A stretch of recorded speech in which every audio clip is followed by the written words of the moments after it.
अस्सलाम वालेकुम नाज़रीन, आप देख रहे हैं न्यूज़ टॉक। मैं हूं यशमीन जमाल। मुल्क के मौजूदा सियासी, माशी, अदालती या माशरती निज़ाम की बात करें तो ऐसा मालूम होता है कि हर चीज़ जवाल का शिकार है।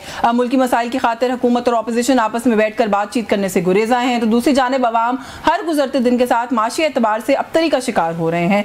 हुकूमत की माशी कामयाबी के दावे एक तरफ और अवाम की हालत जार एक तरफ। अदालतों की जानिब निगाह दौड़ाएं तो इंसाफ की देवी किसी की उंगलियों पर नाचती दिखाई देती है। अदलो इंसाफ महज अशराफिया की लौंडी बनकर रह गया है। ऐसे हालात में कोई भी माशरा भला कैसे तरक्की कर सकता है, बल्कि आए रोज सिर्फ तनज़्ज़ुली की जानिब ही गामजन हो सकता है। अवाम के चेहरों पर छाई मायूसी और बेबसी हमारी मौजूदा सूरत हाल की अक्कासी के लिए काफ़ी हैं। लेकिन यहाँ किसको ख्याल है इस आम आवाम का, क्योंकि ये अवाम कीड़े मकोड़े हैं जो कभी पानी की रेले में बह जाते हैं तो कभी अस्पतालों में ऑक्सीजन की कमी का सामना करते हुए जान की बाजी हार जाते हैं, और जो इन सबसे बच जाते हैं उनको महंगाई और गुर्बत मार देती है। लेकिन हमारे हुक्मरानों की तरजीहात अवामी मसाइल नहीं बल्कि अपने इक़्तिदार की मजबूती है, जिसके लिए सिर्फ ऐसा लगता है कि वो हर हद तक जाने के लिए तैयार हैं। तो ये कुछ इश्यूज़ हैं।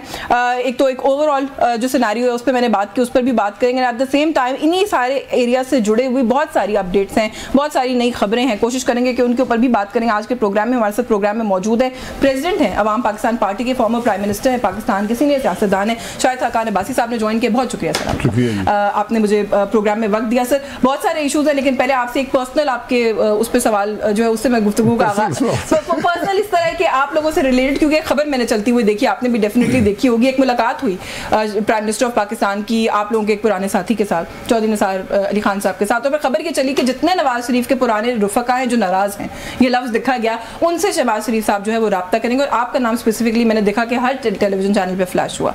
कोई रब्ता हुआ है सर आपसे? नहीं, मुझसे ना कोई रब्ता हुआ है, ना होना चाहिए। ना होना चाहिए? क्यों? अगर रब्ता करेंगे तो आप नहीं मिलेंगे? नहीं, मैं मिल लूँगा, लेकिन मेरे पास बात करने की है नहीं। अगर सियासत की बात करें, बाकी ज़ाती ताल्लुकात 35 साल के हैं तो उस पर बिल्कुल बैठ सकते हैं, लेकिन सियासत का रुख मैंने अपना ले लिया है। एक नई जमात है, उसके साथ हैं, एक बेहतर सोच की कोशिश कर रहे हैं।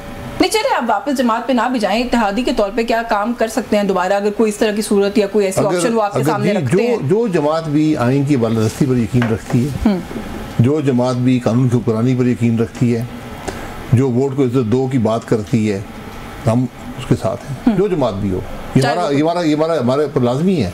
हर सियासी जमात का मकसद होना चाहिए ना। मकसद असूल इक़्तिदार सिर्फ नहीं होता, अभी इक़्तिदार एक मकसद के लिए होता है। लेकिन अभी इनका आपके ख्याल में फिर मकसद सिर्फ असूल इक़्तिदार है, जिसकी वजह से आपने कहा कि रब्ता नहीं होना चाहिए? आपके सामने नहीं, मुझसे अगर क्यों मेरी नाराजगी कोई है नहीं, मैं तो एक असूल की बात कर रहा हूं। नाराज तो सर आप हुए ना, तभी आपने पार्टी इतनी पुरानी आपकी नाराजगी देखिए, एक असूल की बात करना नाराजगी नहीं होती। जमात ने वोट के दो का नारा अपनाया था, अवाम ने कबूल किया, जमात ने वो छोड़ दिया, तो मेरे पास कोई रास्ता नहीं था। और फिर जमात ने उसका असर जो है वो 84 के अपने 2024 के इलेक्शन में देख लिया। तो ये उनका फैसला था, मेरा अपना फैसला था। सही है, लेकिन कोई ना मुझे कुछ चाहिए था जमात से, मैंने कोई चीज़ मांगी है, ना मेरी शख्स से नाराजगी है, मेरे तो ये असूल था। तो अगर कोई पुराने और रूठे हुए दोस्त वापस आते हैं पार्टी में, गवर्नमेंट ज्वाइन करते हैं, तो आपके ख्याल में अच्छी खुशाइन बात होगी? चौधरी साहब की बात है, उनका फैसला है, ये उनका फैसला है। ठीक है सर, थोड़ा सा जो अभी प्रेजेंट इश्यूज हैं उनके ऊपर आ जाए। मखसूस नशिस्तों का फैसला आपके सामने है, वो आया, बल्कि तो नोटिफिकेशन भी हो गया ईसीपी की तरफ से। तो जो नशिस्तें किसी और जमात की थी वो सारी मिल बांट के हमने हर जमात के साथ पूरी कर दी हैं। आप लोगों ने सर अप्लाई क्यों नहीं किया? अवाम पाकिस्तान पार्टी को भी शायद एक दो नशिस्तें मिल ही जाती जिस प्रोपोर्शन पे डिवाइड हुई हैं। आप लोगों को भी एक वकील भेजना चाहिए था। हम उस लाइन में नहीं लगे, नई लाइन में लगे, हम लाइन छोड़ गए। आप लोगों को सुप्रीम कोर्ट जाना चाहिए था, हम लाइन छोड़ गया है। नहीं लेकिन सर देखे ना, फायदा हो जाता है, दो लोग आपको भी पहुंच जाते हैं, फायदा जिनको हुआ उनको मुबारक हो। सर देखे ना, केपीके में पाकिस्तान पीपल्स पार्टी की 3 शायद नशिस्तें हैं जो उन्होंने जीती हैं और 3 उनको रिजर्व मिल गई, और फिर वो ये कह रहे हैं कि प्रोपोर्शनेट डिवीजन है। कल भी हमारे प्रोग्राम में 3 पे 3 ही मिलनी चाहिए। हाँ, वो इसरार कर रहे थे कि प्रोपोर्शनेट डिवीजन है। फैसले को सर कैसे देख रहे हैं, जो हुआ है इसको कैसे देख रहे हैं? ये पार्लियामेंट के लिए कैसा प्रेसिडेंट है जो हमने सेट कर दिया? हमने कभी कोई सही प्रेसिडेंट सेट किया है? हम ना आइन पढ़ते हैं ना आइन को समझते हैं। जिस मुल्क सुप्रीम कोर्ट भी आइन की तशरीह ये कर दे, मैंने जो आइन पढ़ा है बड़ा वाज़ेह है, जितनी आप तनासब से कौमी असेंबली की सीटें लेंगे उतनी ही आपको रिजर्व सीटें मिलेंगी। बिल्कुल, ना एक ज़्यादा मिल सकती है ना एक कम मिल सकती है, बात खत्म होगी। अब सुप्रीम कोर्ट है, कॉन्स्टिट्यूशनल बेंच है, सुप्रीम कोर्ट से भी बड़ा है, उनसे भी बड़ा, उससे भी ज़्यादा ताकत है। हाँ। उनको 26वीं तरमीम सबरात मिल रहे हैं। सबरात है, आप 26वीं तरमीम की सिर्फ बातें कर रहे हैं, अभी तो अगली तरमीम की भी बातें हो रही हैं। जी वो सब होगी, 26, 27वीं, 28वीं, 29वीं, 30वीं, फिर हम आज से 10-15 साल बाद बैठे होंगे, उल्टा कर रहे होंगे। हाँ। ये बड़ी गलत तरमीम हो गई है। हाँ। तो ये हमारा हमें शायद सजा मिली हुई है अपनी गलतियां दोहराने की, कि हमने सीखा नहीं है जी, सीखा नहीं, उसकी सजा। लेकिन सर जो आर्ग्यूमेंट आ रहा है ना, ये नशिस्तें इसी तरह से बांट देने में जिस तरह से बांटी गई हैं, वो ये आ रहा है कि पार्लियामेंट को खाली तो नहीं छोड़ सकते थे। ये आर्ग्यूमेंट नहीं है। आइन क्या कहता है? आइन में क्या लिखा हुआ है कि अगर आपने सीटें नहीं दी, सीटें फिर देते हैं ना जिनका हक था, उनका हक था आपकी नज़र में? बिल्कुल था। एक सिनारियो है ना, हर आइन में हर चीज़ वजाहत से बयान नहीं हो सकती। इतने मुख्तलिफ चीज़ें पैदा हो सकती हैं, हालात पैदा हो सकते हैं। तो लेट से 100 आदमी इंडिपेंडेंट इलेक्ट हो गया, उन्होंने इकट्ठे हुए एक जमात बना ली। अब उनको 100 के बराबर तनासब से सीटें मिलनी चाहिए। आपका आर्गूमेंट ये है कि इन्होंने लिस्ट नहीं दी। भाई वो जमात उस वक्त थी नहीं, अब वो जमात वजूद में आ गई है, आप उनसे लिस्ट मांग ले, लिस्ट दे देंगे, बात खत्म हो जाएगी। इसमें कौन सी रुकावट है? वो कहते हैं उसकी आइन में प्रोविजन नहीं है, लेकिन जो उन्होंने कर दिया है वो इसलिए किया क्योंकि वो जरूरत इस बात की तो प्रोविजन है ही नहीं कि आप वो सीटें खाली रहने दें। कोई असेंबली उसे खत्म नहीं होती। आपकी सेनेट में 11 सीटें खाली पड़ी हुई हैं, क्या सेनेट नहीं चलनी चाहिए? यहाँ से पहले भी सीटें खाली पड़ी रही हैं, कानून साजी भी होती रही है, बजट मंजूर हो गया है, सब कुछ हो रहा है। बिल्कुल ये नाइंसाफी है। बहरहाल जब सुप्रीम कोर्ट ही मुल्क में अदल का निज़ाम खत्म हो जाए फिर ऐसी बातें होती हैं। अच्छा, वैसे एक कदम आगे बढ़ते हुए, क्योंकि ज़ाहिर है वो जो अब एक ग्रुप है पार्लियामेंट के अंदर, उसको अब ग्रुप कहना पड़ेगा, उसको अब पार्टी तस्लीम नहीं किया, क्योंकि सुप्रीम कोर्ट के फैसले के बाद भी, इस फैसले के बाद भी ईसीबी को कह दिया गया कि अब रिव्यू करें कि इनका स्टेटस क्या है पार्लियामेंट के अंदर। ख्वाजा आसिफ कहते हैं ये अब आज़ाद हो गए हैं, जो आज़ाद पंछी होते हैं वो फलदार दरख्त पर जाकर बैठते हैं। तो अब आपके ख्याल में फलदार दरख्त वाला मामला खुल गया है? फलदार भी बैठते हैं, कांटे वाले भी बैठते हैं, कांटे वाले नहीं बैठते सर, कांटों से मजबूर होकर बैठ जाते हैं। कांटे ज्यादा होंगे, कांटों के खौफ से बैठ जाते हैं। तो बैठ सकते हैं फलदार दरख्त? बिल्कुल बैठेंगे, नहीं बैठेंगे? तो ऑपोजिशन की स्ट्रेंथ यानी कि मजीद दबाव होगा, किसी को लालच होगा, वो सब आ जाएंगे। तो फिर पार्लियामेंट का क्या नक्शा बनता है? सियासत बदली ना, फिर वही सियासत हुई जो पाकिस्तान में चली आ रही है। फिर आपने क्या तब्दीली लाई? और सब हमेशा नाकाम रही है। हमने 88 में ही होते देखा, 90 में होते देखा, 94 में होते देखा, 97 में होते देखा, 2002 में देखा, 8 में देखा, 13 में देखा, 18 में देखा, 24 में देख रहे हैं। तो फिर हमें हैरान नहीं होना चाहिए? नहीं बिल्कुल। आपको कोई हैरत नहीं है? जब एक यार नुमाइंदा हुकूमत हो, जब वोट किसी आई नहीं है तो उनसे क्या तवक्को रखेंगे? जो मर्जी है करेंगे। नहीं, लेकिन अभी इस वक्त फिर आपको पार्लियामेंट की कॉम्पोजिशन क्या बनती हुई नजर आ रही है? क्योंकि जिस तरह से जा रहा है मामला, तो ये तो फिर नून लीग के पास 2/3 मेजोरिटी आ जानी है। 100% आ जाए, कोई फर्क नहीं पड़ेगा।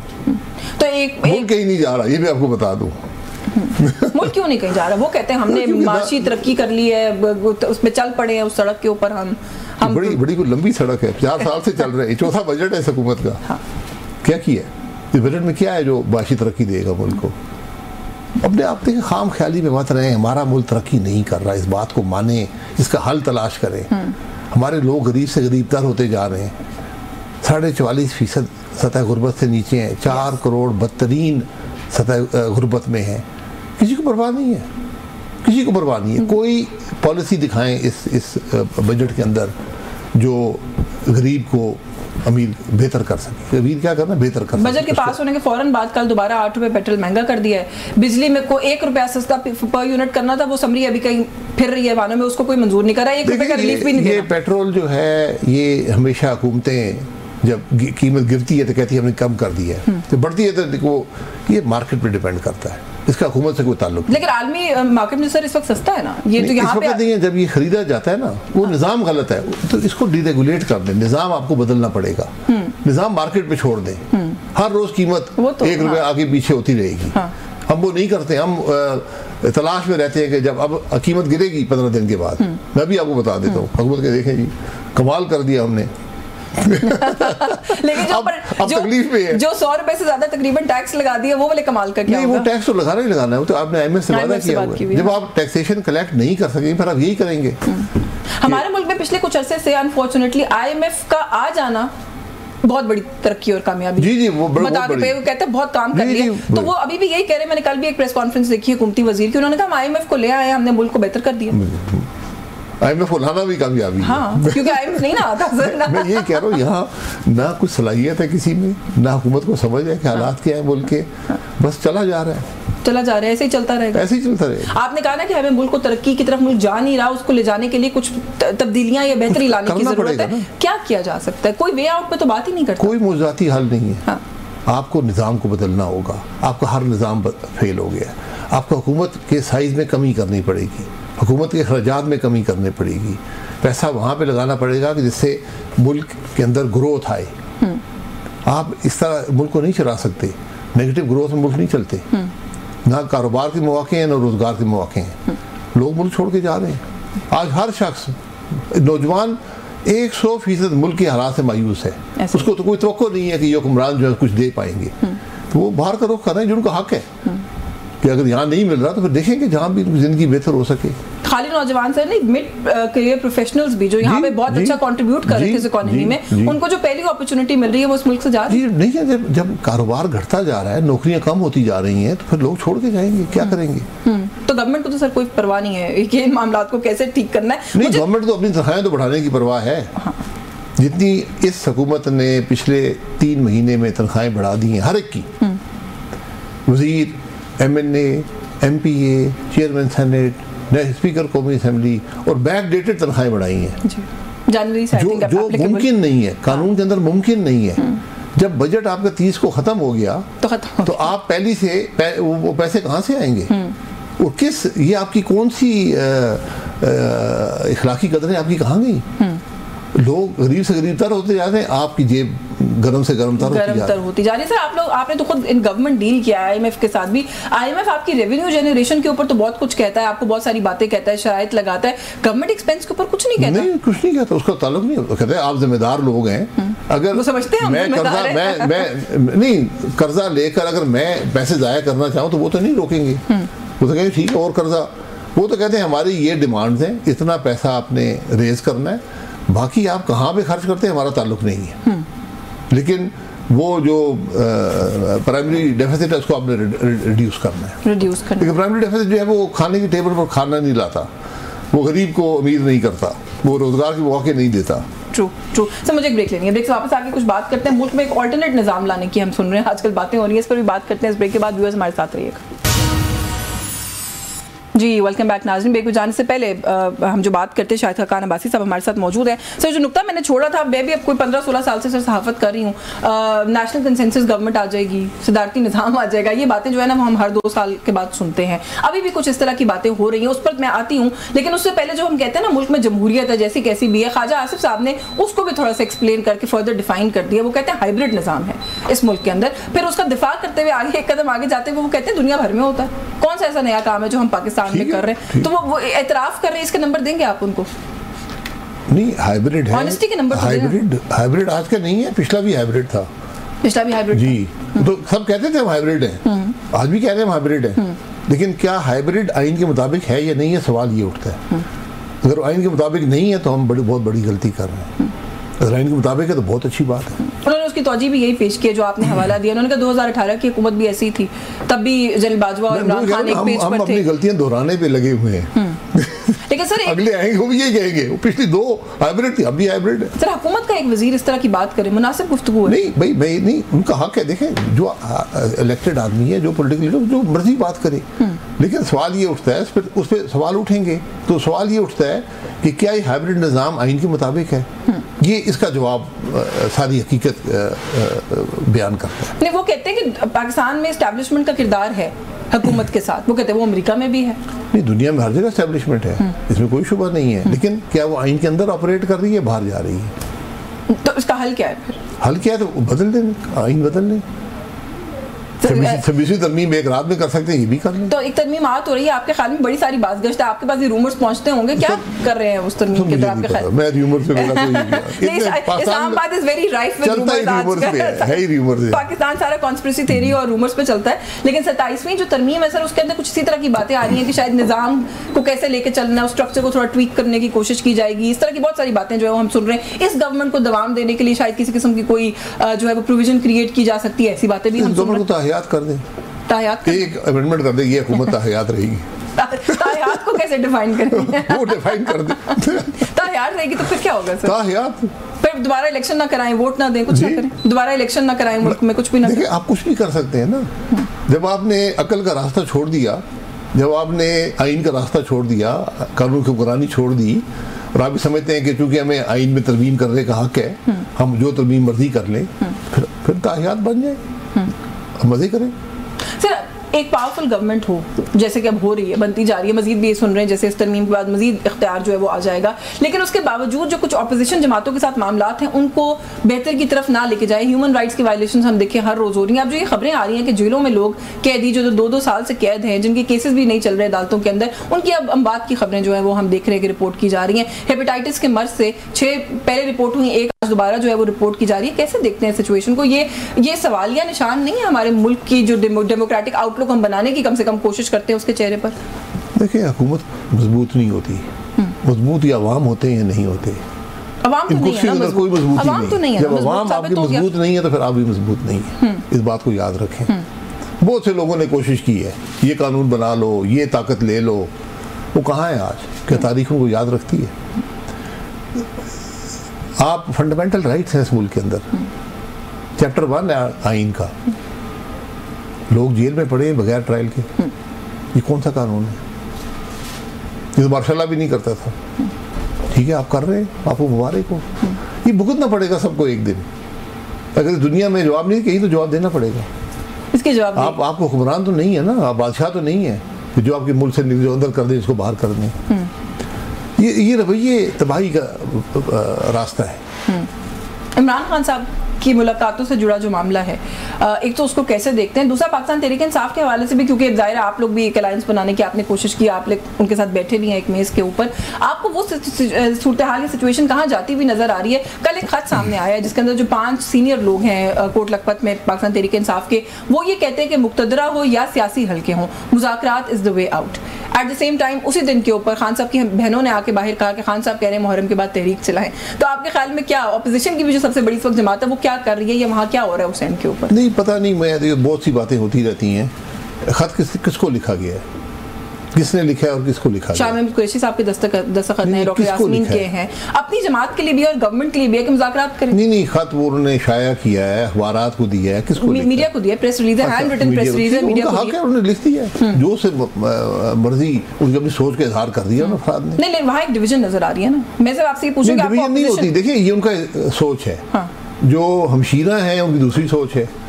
ताल्लुक मुलाकात है नहीं इमरान खान साहब से, तो पीटीआई तो एक जमात है जिसमें एक पॉलिटिकल लीडर है और नीचे वर्कर है और वोटर है। बीच में जो अफराद हैं उनकी वो अहमियत नहीं है जो दूसरी जमातों में होती है। तो शाह महमूद कुरैशी और 4-5 लोगों का और कहना कि मुज़ाकरात कर लें, उसकी अहमियत नहीं है जब तक खान साहब इंडोर्स ना करें। उनका हक है कहने का, लेकिन अगर खान साहब नहीं मानेंगे तो कुछ नहीं होगा। आपके ख्याल में मुज़ाकरात इज द वे आउट? आपका ओपिनियन क्या है? मुज़ाकरात पाकिस्तान के लिए वे आउट है। अगर पीटीआई उसको अपने इमरान खान साहब को बाहर निकालने का रास्ता निकालना चाहती है तो ये भी उनका हक है, वो कर ले। किससे मुज़ाकरात करेंगे? क्योंकि वो तो कन्विक्टेड है। हाइब्रिड निज़ाम फिर क्या हुआ कि हाइब्रिड निज़ाम अदलिया भी चलाता है कि वो आपको कन्विक्शन भी ख़त्म कर देगा। शायद सवाल ज़्यादा कोई पूछ लेते जो सवाल जवाब कर रहे थे ख्वाजा साहब से, तो हो सकता है वो वजाहत में शामिल कर देते। नहीं, मैं यही कह रहा हूँ ना कि आप मतलब किससे बात, आज जो ज़रूरत है वो मुल्क को एक डायलॉग की ज़रूरत है कि हमने आगे का रास्ता क्या किसके साथ डायलॉग? सब सारी सियासी जमातें बैठे, 4-5 बड़ी सियासी जमातें हैं, फौज के सरबराह हैं और अदलिया के सरबराह, ये सब मुल्क के मामलात पे असरअंदाज होते हैं। हमने खुद मान लिया ना हाइब्रिड निज़ाम है, तो बैठ कर तय करें हमने मुल्क कैसे चलाना है, हमने क्या तरमीम करनी है। ये जो शख्सी तरमीम होती है ना, मेरी सोच में ये आगे मैं तरमीम कर दी। तरामीम होती हैं जब अवाम के अंदर एक डायलॉग होता है, एक डिबेट होती है, पूरी दुनिया पाकिस्तान में डिबेट हो कि भाई ये हमें प्रेसिडेंट सिस्टम से चलो डिबेट करा लेते हैं, उसमें उसके बाद आप जाके ये फैसले करें, ये तरामीम करें। आज आगे का रास्ता ढूंढें, मुल्क कैसे चलेगा, कैसे चलाया जाएगा, किसी के बस में नहीं है। मैं हकीकत से आपको कह रहा हूँ, आप इस हुकूमत को पाकिस्तान की सारी सीटें दे दें, ताहियात कर दें, कुछ नहीं कर सकते, कुछ नहीं कर सकेंगे, फिर कैसे मुल्क चलाएंगे? लेकिन ये बात जो ख्वाजा आसिफ साहब जिसका इतराफ़ करें और कह रहे हैं हाइब्रिड गवर्नमेंट है, आप कह रहे हैं कि अगर हाइब्रिड निज़ाम को हमने मान लिया है तो उधर के भी नुमाइंदगान को बुला लें। अभी दोबारा DGISPR ने BBC को एक इंटरव्यू दिया, उन्होंने कहा है कि इदारा किसी सियासतदान से, किसी सियासी जमात से, सियासी कुव्वत से बात करने में इंटरेस्टेड ही नहीं है।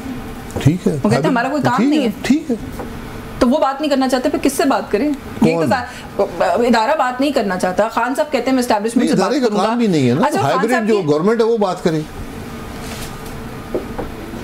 इमरान खान साहब से भी बात करें, बाकी जमातों से भी करें और फिर सबसे बात करें। देखें सर, एक कोशिश हुई थी ना मुज़ाकरात की, उसका कुछ बना नहीं। जो है इस मुल्क का हिस्सा है, वो यहाँ इक़्तिदार में रही है, माशाल्लाह है, आज भी उनका एक असर है मुल्क के मामलात पर।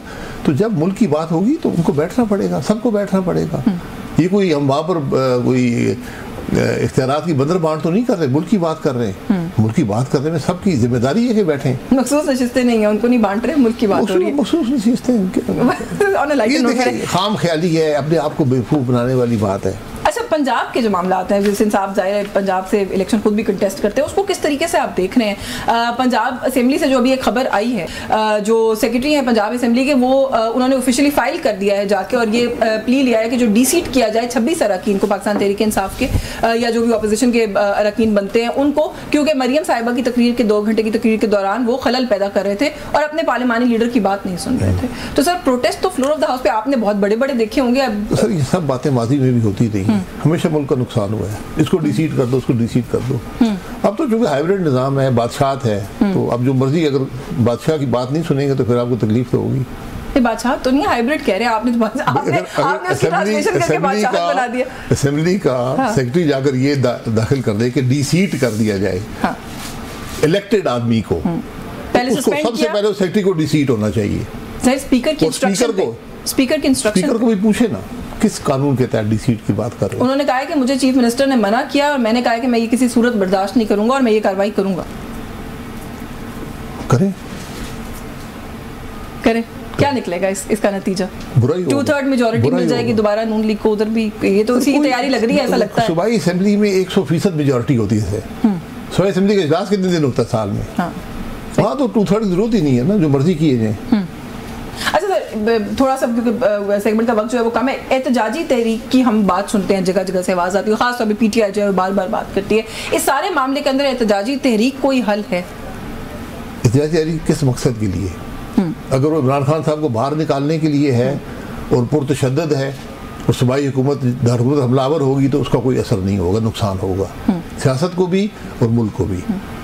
अगर आप अपने हकूक़ की बात करते हैं, बाहर आते हैं, बिल्कुल ये आपका हक है, आप जलसा करें, जुलूस करें, धरना करें, जो मर्जी करें, कानून के अंदर रहकर करें। हुकूमत की जिम्मेदारी भी है कि कानून के अंदर रहकर। सर, ग्रैंड ऑपोजिशन अलायंस और तहरीक तहफ़्फ़ुज़ आईन पाकिस्तान का क्या हुआ? ग्रैंड इलेक्शन अलायंस कभी था नहीं, ऑपोजिशन अलायंस इलेक्शन नहीं कभी था नहीं। मैंने बार-बार टीवी पे कहा, कोई बनाने की कोशिश नहीं, बिल्कुल खामख्याली है। मैंने 100 दफ़ा कहा टीवी पर कि कोई ऐसी बात नहीं है। हमारी ये कोशिश है कि जो अपोजिशन में जमाते हैं उनकी सोच में हम आंगी हो जाए, और उसकी इब्तिदा जो है जो की गई वो कानून की बालादस्ती और आइन की हुक्मरानी से हुई। इस बात को हमने एग्री किया, सबने एग्री किया। उसके बाद जो हमने कहा जो तहफ़्फ़ुज़ात हैं आपस में उनको दूर कर लें, जो दो बड़ी जमातें हैं, तहफ़्फ़ुज़ात हैं, इख्तिलाफ़ात हैं, उसमें बातचीत वो नहीं दूर हुए। लेकिन ये आपको रोकती नहीं है काम करने से। अपोजिशन जहाँ पर हुकूमत काम नहीं कर रही, मुल्क में अपोजिशन भी काम नहीं कर रही, अपना रोल अदा करें। हुकूमत यकीनन उसमें रोड़े अटकाएगी, लेकिन आपके पास फोरम मौजूद हैं, सब बंजे हुए सियासतदान हैं, बात करें।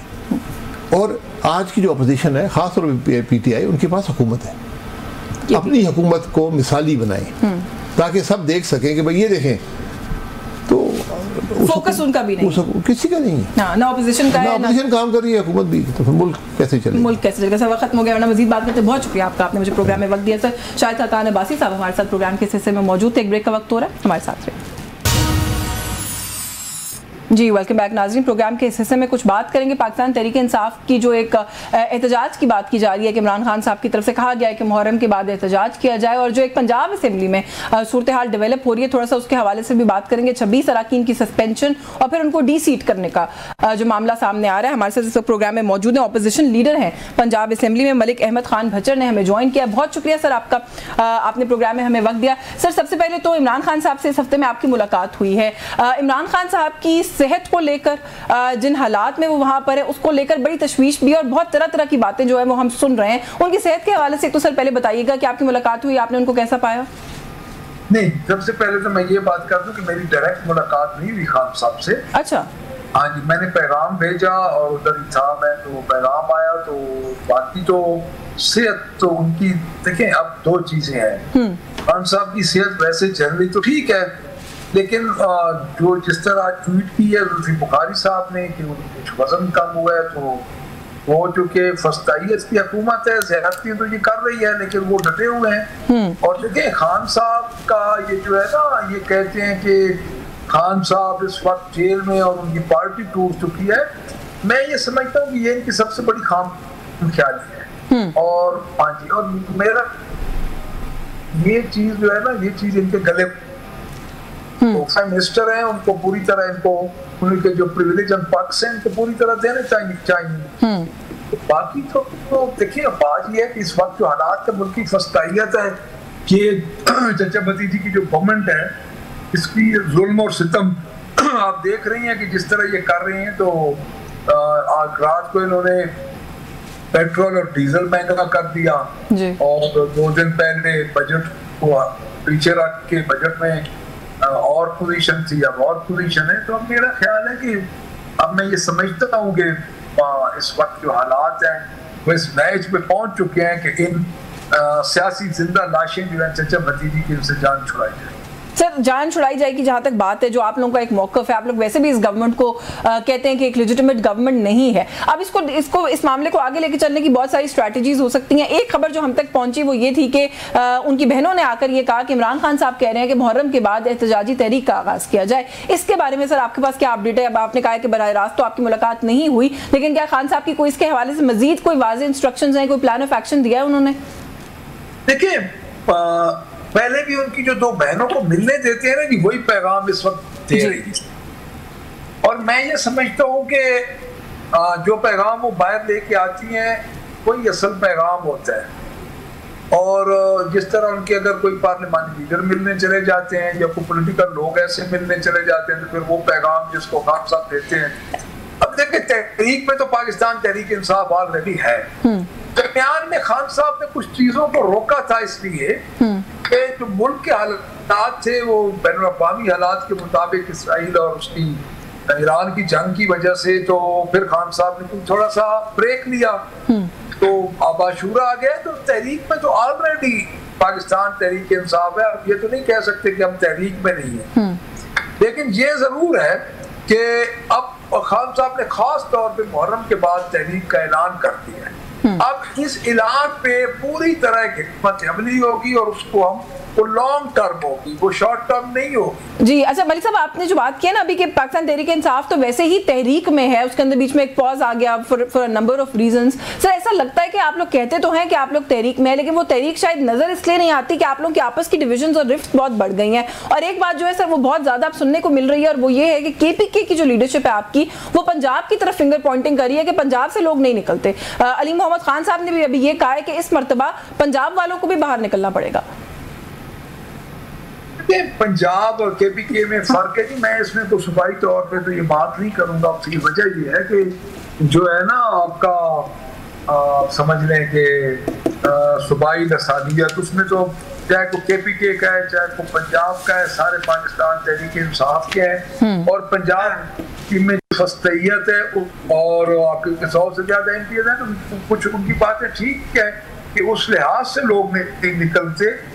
लोगों पे FIRs हैं, लोगों पे फस्ताइयत है और वो निकलता है उसको फौरन पकड़ लेते हैं। लेकिन बाहर का वो बात उनकी भी ठीक है और इंशाल्लाह पंजाब से लोग निकलेंगे। सर चले, मैं भी सुबाइयत के पॉइंट ऑफ व्यू से बात नहीं करी, लेकिन जो आपने ग्राउंड रियलिटीज डिफाइन किए हैं कि पंजाब में कुछ ग्राउंड रियलिटीज फर्क हैं, तो सर क्या यही वजह है कि पंजाब के जो लीडरशिप है उसकी सोच में और केपीके की लीडरशिप की सोच में भी फर्क है? क्योंकि केपीके वाले तो सर तहरीक की बात करते हैं, बाहर निकलने की बात करते हैं, पंजाब की तरफ से अलबत्ता जो एक खत सामने आया है 5 लोगों के उसके ऊपर सिग्नेचर्स हैं, उसमें ये लिखा गया है कि मुज़ाकरात इज द वे आउट, मुज़ाकरात करेंगे, सियासी जो लोग हैं उनसे भी करेंगे, मुक्तदरा से भी मुज़ाकरात करेंगे। तो ये तो दो बड़ी अलग सोचें और दो बड़ी अलग अप्रोचेस हैं। नहीं, ये दो सोचें नहीं है, एक ही सोच है। उसकी वजह है कि हम सियासी पार्टियां और खान साहब का भी यही मौक़िफ़ है कि हम मुज़ाकरात करें और जो बाख्तियार लोग हैं उनसे मुज़ाकरात करें।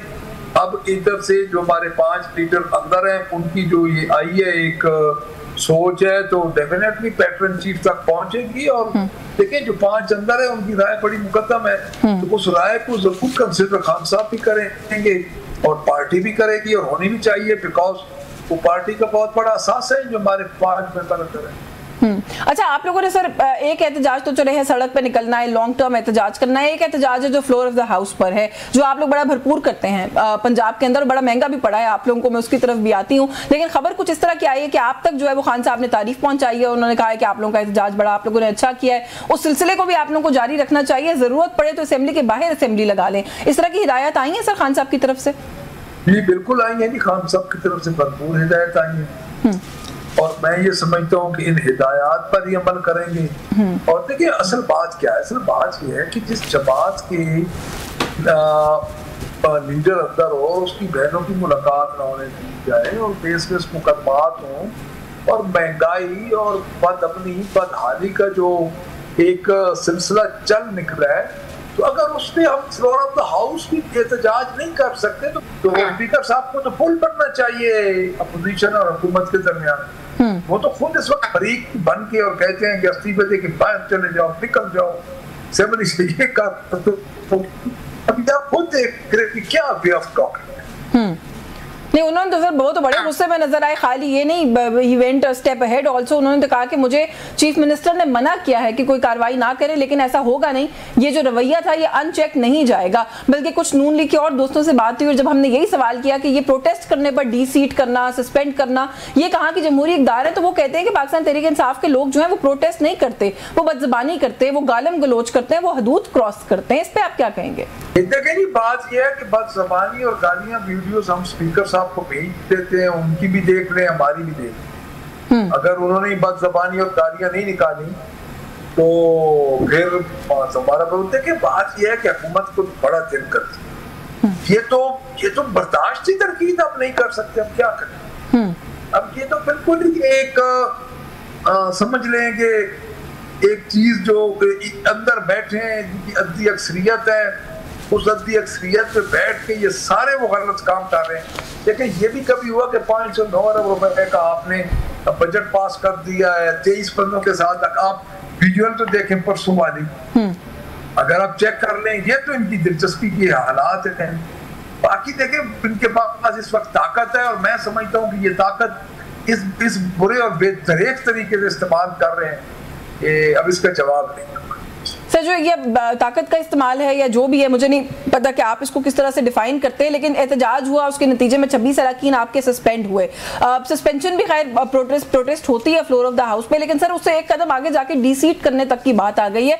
इसको आप किस पर्सपेक्टिव में देख रहे हैं? क्योंकि बहुत सारी चीज़ों की अब बाज़गश्त जो है वो हो रही है कि यहाँ पर भी जब से आज़ाद डिक्लेयर हुए हैं सारे अरकान, तो सेंटर में भी सर आपके एक PTI के एक MNA जो है उनकी ऑलरेडी मुलाकात हो चुकी है प्राइम मिनिस्टर से, तो क्या सर अब लोग तोड़े जाएंगे और जो नहीं टूटेंगे वो इस तरह से डी-सीट किए जाएंगे? क्या हो रहा है? एक नजीर बन चुकी है कि पाकिस्तान तहरीक इंसाफ को क्रश करना है, तो अगर वो कर देंगे तो वो तो अलग बात है। अदरवाइज डी-सीट कैसे होगा मुझे बताएं? नारे लगाने से पता डी-सीट हो जाते हैं, इस तरह तो बाहर नारे लगाएंगे तो उसको सजाए मौत कर देंगे। यानी ये बड़ी अजीब सी बातें हैं। एक स्पीकर साहब एक लानुआंग आदमी है और पता नहीं कैसी कैसी हरकतें करते। नहीं, आप कह रहे हैं वो कैसे डी-सीट होंगे सर? वो तो उन्होंने तो भेज दिया है लिख के भी कि ये इनको जो है वो डी-सीट किया जाए, और जो ग्राउंड लिया गया है वो ये लिया गया है कि ये अपने पार्लियामेंट्री लीडर की बात नहीं सुन रहे थे। ये पहली बात। दूसरी बात यह है कि पार्लियामेंट्री लीडर खुद शोकॉज नोटिस देता है, ठीक है ना। आज ये है कि पार्लियामेंट्री लीडर खुद शोकॉज नोटिस देता है और पार्लियामेंट्री लीडर जो है वो खुद ये उनको कहता है कि आप लोग मेरा कहना नहीं मान रहे। और कहना भी सिर्फ दो जगह पे है, एक है अपना फाइनेंस बिल और एक है कोई वजीर आला का इलेक्शन हो तो उस पे अगर कोई पार्लियामेंट्री लीडर की बात ना माने तो वो तो शोकॉज नोटिस पार्लियामेंट्री लीडर खुद देता है। हाँ। स्पीकर साहब को क्या अख्तियार है जी, हमारा पार्टी का जरूरी मामला है। वो आपका काम आसान कर रहे हैं। सॉरी, मैंने कहा वो आपका काम आसान कर रहे हैं ना, आपकी मदद कर रहे हैं। वो बस अपने आप को मजीद बायस कर रहे हैं, बायस फैसले होते हैं, वो मजीद अपना एक स्पीकरशिप पे दाग लगा रहे हैं उनका। अच्छा सर, थोड़ा सा आगे, आपकी पार्टी है पंजाब के अंदर, जाहिर है आप डील करते हैं उन सब लोगों के साथ, आपको किसी किस्म के कोई खदशात हैं जो आपके इलेक्टेड अरकान हैं उनको लेकर पंजाब में फॉरवर्ड ब्लॉक बन सकता है? ये बातें तो हम बहुत अरसे से सुन रहे हैं। अब ये जो फैसला आया है मखसूस नशिस्तों वाला, इसके बाद वो कहते हैं जी सब आज़ाद हो गए हैं। ख्वाजा आसिफ कहते हैं जो आज़ाद पंछी होते हैं वो तो कहीं भी जाकर बैठ सकते हैं, वो फलदार दरख्त पर ही बैठेंगे। आपको कोई खदशात हैं कि आपके अरकान टूटेंगे सर? नहीं, कोई खर्चा नहीं। उसकी वजह यह है कि ये जो अरकान है इन्होंने जो इलेक्शन अगर जाना हो तो चले जाते, मैं नहीं समझता कि ऐसी कोई बात है। अच्छा, मतलब आपको ऐसी कोई बात नहीं। अगर ये खान को छोड़ के हमारे पास तो पार्टी का निशान था, हमारे पास कोई निशान नहीं था पार्टी का। और मैं ये समझता हूँ कि पार्टी का निशान जो है वो अगर होता तो तब आप बात करते हैं। हम तो पहले दिन से ही आजाद हैं। अगर खान को किसी ने छोड़ना तो छोड़ के चला जाता। मैं नहीं समझता कि कोई ऐसी बात है, ये सारी हवा में बात है, सारी हवा में बात है। सर वक्त खत्म हो गया, मजीद आपसे बात करते हैं। आपका बहुत शुक्रिया, आपने प्रोग्राम में मुझे वक्त दिया। मलिक अहमद खान भच्चर अपोजिशन लीडर हैं, पंजाब असेंबली में हमारे साथ मौजूद थे। पंजाब में पाकिस्तान तहरीक इंसाफ के जो मामला हैं उस पर हमने उनसे बात करने की कोशिश की न्यूज़ टॉक से। आज के लिए बस यही कुछ, मुझे इजाज़त दीजिए, अल्लाह हाफ़िज़।